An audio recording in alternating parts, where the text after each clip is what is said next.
Olá, meus amigos, tudo bem? Meu nome é Wellington Antunes, eu sou professor de Direito Constitucional e nessa aula nós vamos falar sobre o tema controle de constitucionalidade. Esse tema é um tema bastante extenso dentro da temática do direito constitucional. O nosso objetivo é analisar de forma sucinta, de forma prática e de forma com a profundidade necessária para que a gente possa ter os principais pontos relevantes para fazer a prova. Nós vamos aqui procurar destacar as principais questões constitucionais, doutrinárias e jurisprudenciais acerca do tema, destacando, como eu disse, os pontos mais importantes. Procuraremos fazer uma análise objetiva acerca do direito comparado, também dando ênfase ao sistema, à evolução e ao sistema de controle de constitucionalidade no âmbito do Brasil. Olha só, de forma introdutória, falar de controle de constitucionalidade é falar de um sistema de defesa da Constituição. Nós sabemos, em especial pela doutrina do Kelsen, que a Constituição é a norma fundamental e suprema de um Estado. É fundamental por quê? Porque juridicamente é a Constituição que cria o Estado. É na Constituição que nós encontramos as normas principais de organização do Estado, de organização dos poderes, dos direitos fundamentais, ou seja, na Constituição nós encontramos as normas fundamentais, estruturais do Estado. Em virtude desse conteúdo importante, a Constituição ela assume um lugar diferenciado dentro do ordenamento jurídico do Estado. A Constituição ela é um documento que deve ocupar um lugar de destaque, um lugar de hierarquia, um lugar de supremacia. As demais normas do ordenamento jurídico devem obediência à Constituição. Porém, para que a gente possa falar de hierarquia da Constituição, ou melhor, mais tecnicamente, de supremacia constitucional, nós precisamos falar de rigidez constitucional. Veja, uma Constituição é chamada de rígida quando? Quando o processo de alteração é mais complexo, é mais solene do que aquele exigível para a alteração ou feição das demais normas. Veja bem, quando a gente pega o artigo 60 da Constituição Federal, em especial o parágrafo 2º, artigo 60, parágrafo 2º, a gente encontra que uma proposta de emenda à Constituição será discutida e votada em cada casa do Congresso Nacional em 2 turnos e vai ser considerada aprovada se ela obtiver em cada um dos turnos 3/5 dos votos dos membros daquela casa.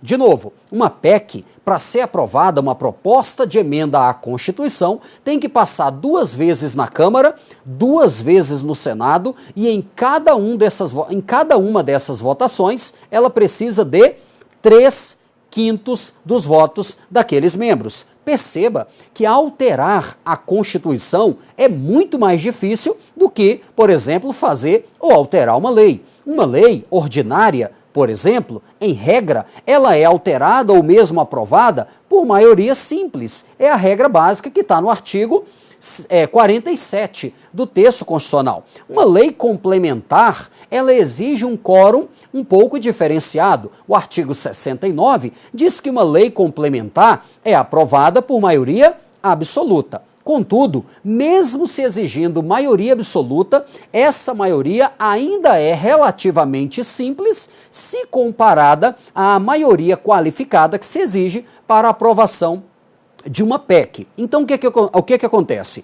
Para nós falarmos de supremacia da Constituição, temos que ter esse pressuposto, que é a rigidez constitucional. Como assim? A maior dificuldade de alteração do texto constitucional vai levar a norma constitucional a um patamar hierárquico diferenciado, que nós chamamos de supremacia formal da Constituição. A supremacia formal da Constituição decorre de quê? Da maior dificuldade para a alteração de seu texto. Então, a rigidez leva à supremacia formal. E a supremacia formal vai exigir que as demais normas obedeçam à Constituição. Essa necessidade de as demais normas obedecerem à Constituição é o que nós chamamos de princípio da compatibilidade vertical. Veja bem, uma norma inferior deve obediência à norma superior e todos obediência à Constituição Federal. Por exemplo, um ato administrativo é chamado de ato infralegal. Por quê? Porque está abaixo da lei e deve obediência à lei. Uma lei, por sua vez, deve obediência à Constituição Federal. Veja, essa necessidade de o ato inferior obedecer, estar compatível com o ato superior, é o que o Hans Kelsen chamava de princípio da compatibilidade vertical das normas. O Kelsen entendia o sistema jurídico como um sistema escalonado e hierarquizado de normas. E no topo desse sistema encontrava-se quem? A Constituição Federal. Ele dizia que a Constituição, no sentido lógico, jurídico, era essa norma fundamental que deve ser obedecida. Era o que ele chamava de pressuposto lógico transcendental ou hipótese fundamental. Que hipótese fundamental? A Constituição tem que ser obedecida. Por quê? Porque ela é a lei fundamental. É a Constituição que vai definir como as demais normas devem ser elaboradas. Por exemplo, quando a gente pega o artigo 59 a 69 da Constituição Federal, a gente vai encontrar as normas sobre processo legislativo. Veja, a Constituição, quando estabelece normas de processo legislativo, ela nada mais está fazendo do que regulando o processo de criação das demais normas. Veja que uma lei ordinária, uma lei complementar, para que ela seja elaborada validamente, o processo legislativo tem que obedecer ao comando constitucional. Então veja, para nós falarmos de controle de constitucionalidade, eu preciso de alguns pressupostos. Que pressupostos? Primeiro, a rigidez constitucional. A maior dificuldade de alteração da Constituição vai levar a Constituição a um patamar hierárquico diferenciado. O primeiro pressuposto, rigidez constitucional, que vai levar à supremacia constitucional. E a supremacia vai levar à necessidade de observância da Constituição. Ou seja, ao princípio da compatibilidade vertical das normas. Por este princípio, as leis, por exemplo, e todas as normas jurídicas devem obediência à Constituição. Veja, e se uma lei for elaborada desrespeitando a Constituição? Ora, se uma lei é elaborada desrespeitando a Constituição, nós precisamos de um mecanismo para exercer uma análise, uma verificação de compatibilidade entre a lei e a Constituição. Esse sistema de controle é exatamente o nosso tema, controle de constitucionalidade. Resumindo, o controle de constitucionalidade, então, nada mais é do que uma verificação da adequação entre uma norma e a Constituição, por exemplo, entre um ato e o poder público, entre um ato do poder público, e a Constituição, ou mesmo entre uma omissão do poder público e a Constituição. O controle de constitucionalidade, em última análise, então, ele visa exatamente verificar se os comandos positivos ou negativos, se os atos ou as omissões dos poderes públicos estão ou não em consonância com a Constituição. Qual é o objetivo fundamental, principal do controle de constitucionalidade? É manter a integridade, a supremacia, é defender essa supremacia constitucional. Feita essa análise objetiva, essa análise introdutória, agora a gente vai analisar exatamente as formas de controle, os principais modos de controle, vamos analisar como é que se desenvolveu esse sistema de controle de constitucionalidade de forma bem objetiva, mas vamos analisar no direito comparado, no direito americano, no direito austríaco, no sistema chamado europeu, e também vamos analisar a evolução do controle de constitucionalidade no Brasil. Tudo de forma bastante objetiva, mas com os pontos importantes para que você possa fazer uma ótima prova. Legal? Joga aqui na tela comigo. Olha só, então nosso tema, controle de constitucionalidade. Aqui eu deixo o meu e-mail, caso você queira fazer alguma ponderação, queira tirar alguma dúvida, enfim, pode mandar para mim e eu respondo para você.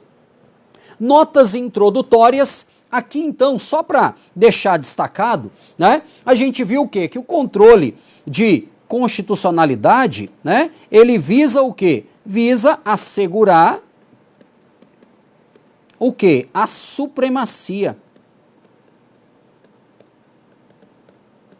da Constituição. E o que a gente viu? A gente viu que há alguns pressupostos. Há alguns pressupostos. Primeiro, a rigidez constitucional. A rigidez constitucional. Deixa eu até fazer uma mudança aqui. Peraí. Pressupostos. Vamos colocar assim, ó. Constituição rígida. Lembrando que a Constituição rígida é aquela que exige um processo solene, um processo mais complexo de alteração. Essa rigidez constitucional vai exatamente levar à ideia de supremacia constitucional.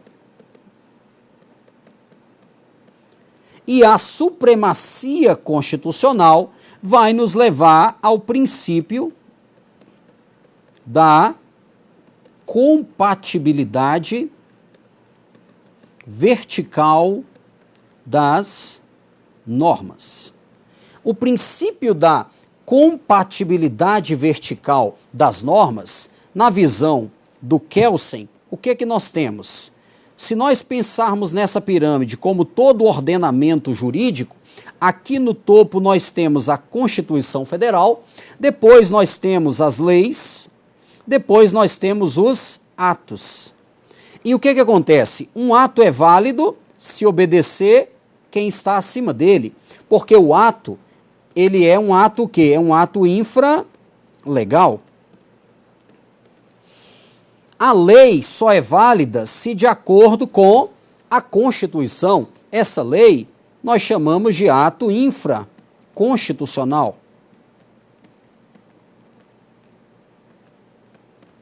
A lei só é válida se de acordo com a Constituição.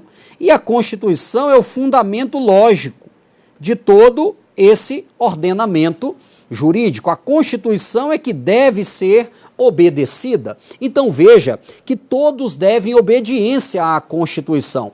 E esse princípio da compatibilidade vertical, ou seja, se as normas estão obedecendo ou não à Constituição, isso vai ser verificado por meio de um sistema de controle, que é exatamente o controle de constitucionalidade. Então, o controle de constitucionalidade, ele visa assegurar essa supremacia da Constituição, verificando o quê? A adequação entre uma lei e a Constituição Federal. Essa adequação, a gente vai ver, pode ser no aspecto material ou no aspecto formal. Então, para nós falarmos de controle de constitucionalidade, temos o pressuposto de uma Constituição rígida, e aí vale destacar que a doutrina dominante diz que a nossa Constituição é rígida. E aí quando você pega o artigo 60, parágrafo 2º e 3º do texto constitucional, você vai encontrar ali o processo de reforma, né? As normas do poder constituinte derivado reformador. Nós temos a ideia da supremacia e temos a ideia do princípio da compatibilidade vertical. Legal. Agora, a gente vai fazer de forma bem objetiva uma análise dos antecedentes históricos desse controle de constitucionalidade. Primeiro, nós vamos fazer menção ao sistema americano. O sistema americano, ele teve origem, ele na verdade foi difundido com o famoso caso Marbury. Deixa eu apagar aqui. O famoso caso Marbury versus Madison. Um caso julgado pelo juiz John Marshall.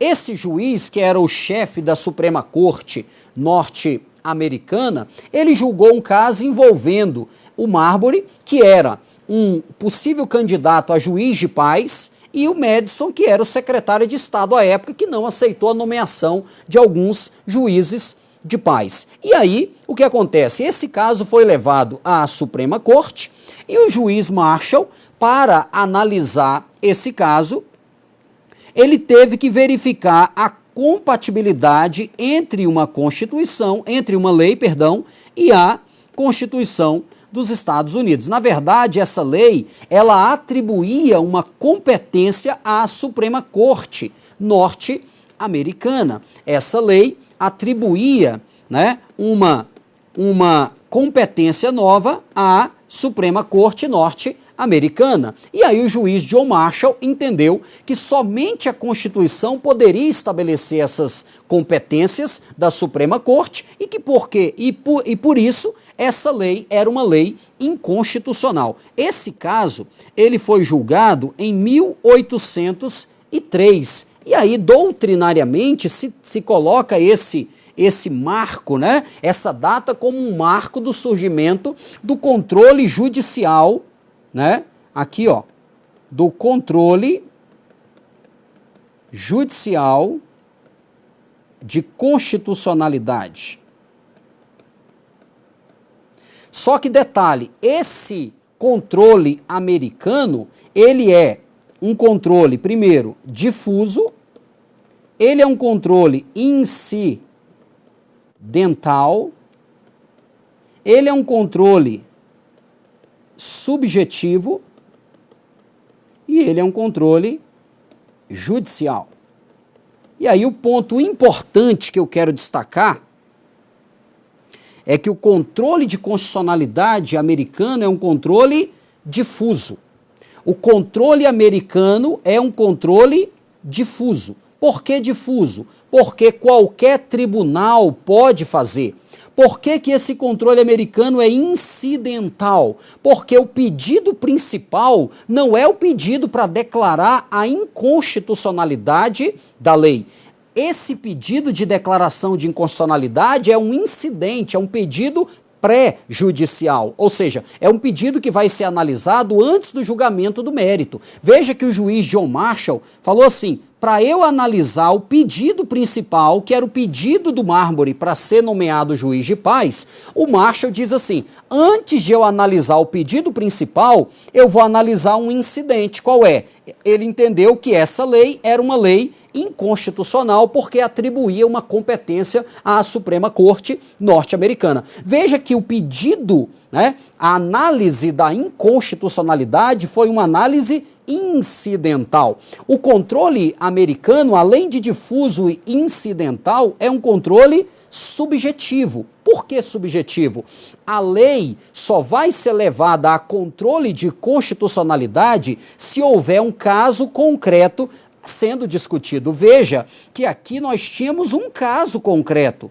Nós tínhamos um litígio, nós tínhamos uma lide entre o Marbury e o ato do Madison. Então, em virtude desse caso concreto, é que se levou ao Poder Judiciário a análise da constitucionalidade da lei. É subjetivo porque há interesses subjetivos em jogo. E por fim, o controle é judicial porque é exercido por qualquer órgão do Poder Judiciário, né? Ele é difuso porque ele é exercido por qualquer órgão, né? Aqui, ó.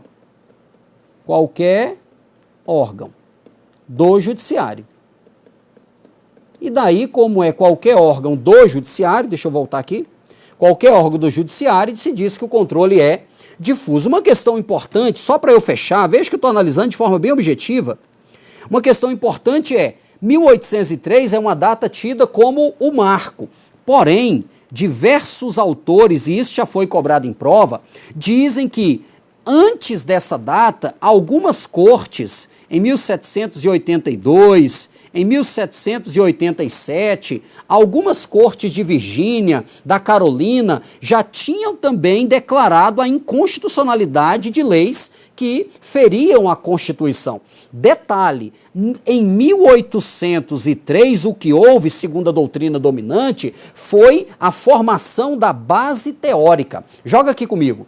Então veja, em 1803, né, a doutrina diz o quê? Que houve a formação da base teórica do controle americano, que é um controle difuso, porque exercido por qualquer órgão do Poder Judiciário. Detalhe, o controle, então, apesar de a base teórica dele ter realmente se sedimentado em 1803, com esse caso do Marbury versus Madison, o fato é que os autores defendem, vários autores, por exemplo, professor Mauro Capelletti, diz que antes disso, né, no final do século XVIII, já havia decisões declarando inconstitucionais leis que feriam a Constituição. Não a Constituição norte-americana, porque em 1782 a gente ainda não tinha, mas as constituições dos estados, do estado de Virgínia, do estado de Nova Jersey, a Constituição do estado da Carolina, por exemplo. Então, o que acontece? O marco é 1803, o sistema americano é um sistema difuso, porque é exercido por qualquer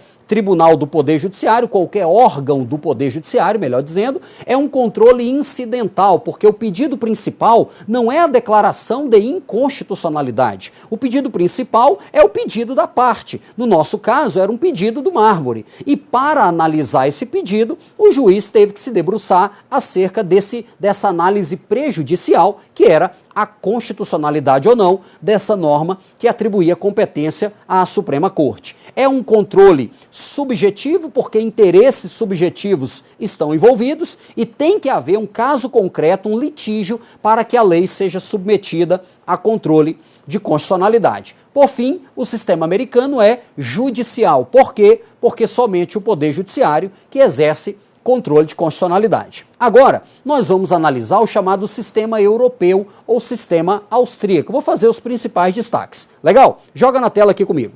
Ó, o sistema europeu ou sistema austríaco, ele é atribuído a Kelsen com a Constituição da Áustria de 1920.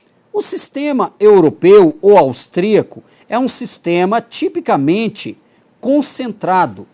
É um controle concentrado. Por quê? Porque o controle de constitucionalidade é feito por um tribunal constitucional. É feito por uma corte de constitucionalidade. Enquanto que o sistema americano é difuso e todos podem fazer, o sistema concentrado não, o nome está dizendo. O controle vai ser realizado em um único órgão, em uma única corte. Esse controle concentrado também, ele se diferencia do americano porque ele é visto como principal. Como assim principal? Enquanto que o controle americano é incidental, porque a inconstitucionalidade é uma prejudicial à análise do mérito, aqui não. Aqui nós vamos ter uma ação direta, uma ação principal, visando diretamente combater uma lei que entende-se inconstitucional. Então, o sistema austríaco é um sistema concentrado de controle de constitucionalidade, é um sistema em que somente a Corte Constitucional pode exercer esse controle. E ele é exercido de modo principal, porque o pedido ele é direcionado diretamente à lei, à inconstitucionalidade da lei, não é em face de um caso concreto. Nós temos também, apenas para fechar, um detalhe do sistema francês. O sistema de constitucionalidade francês, ele também é um sistema concentrado, exercido por um conselho constitucional,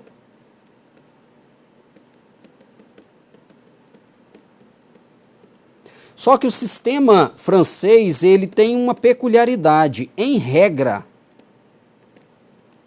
o controle é preventivo.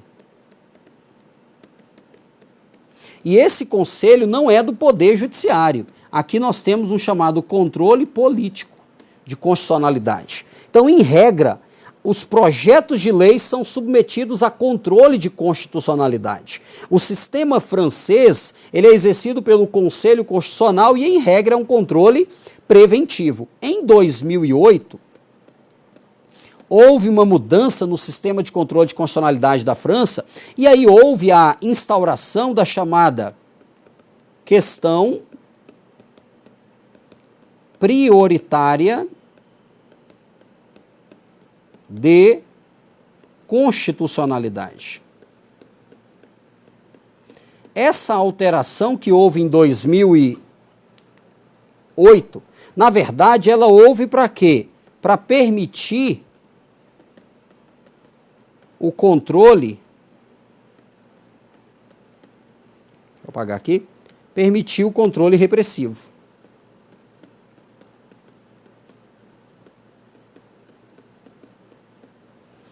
Então, olha só, nós temos dois controles que são a base. O controle americano, que é um controle difuso, e o controle europeu, que é um controle concentrado. Na França, nós temos uma pequena diferença, que o controle, em tese, ele é concentrado no Conselho Constitucional, só que é um controle em regra, preventivo. Só que nem todas as leis são submetidas a esse controle preventivo. E aí um sem número de leis ficavam sem controle de constitucionalidade. Em 2008, houve uma mudança no sistema de controle de constitucionalidade francês, criando essa chamada questão constitucional prioritária ou questão prioritária constitucional, exatamente para permitir que aquelas leis que não tiverem passado pelo controle preventivo possam ser submetidas a um controle repressivo de constitucionalidade. Detalhe, no controle austríaco, o que é que nós temos?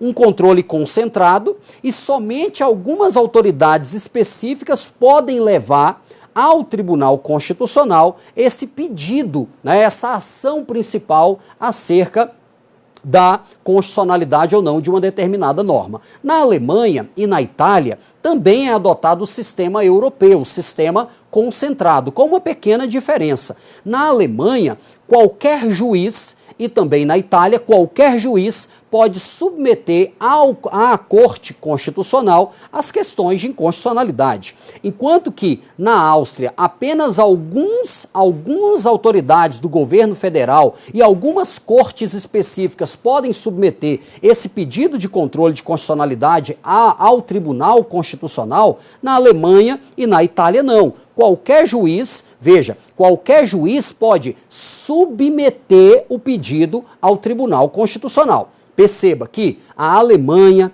a Itália, a Áustria, todos eles exercem nesse controle europeu, todos eles exercem esse controle concentrado. A diferença é que há na Alemanha e na Itália uma maior abertura para aqueles que podem suscitar esse pedido, essa análise do controle de constitucionalidade. Então aqui eu analisei um conceito introdutório, os pressupostos, analisamos também essa origem, né? O controle americano, que é um controle difuso, e o controle europeu, que é um controle concentrado. Vale destacar que o Brasil adota um sistema misto, porque no Brasil nós temos tanto o controle concentrado de constitucionalidade quanto o controle difuso. Na nossa próxima aula, a gente vai analisar as formas de controle, os modos de controle e vamos ver como se deu a evolução do controle de constitucionalidade no âmbito brasileiro, tá certo? Eu te aguardo, até a próxima.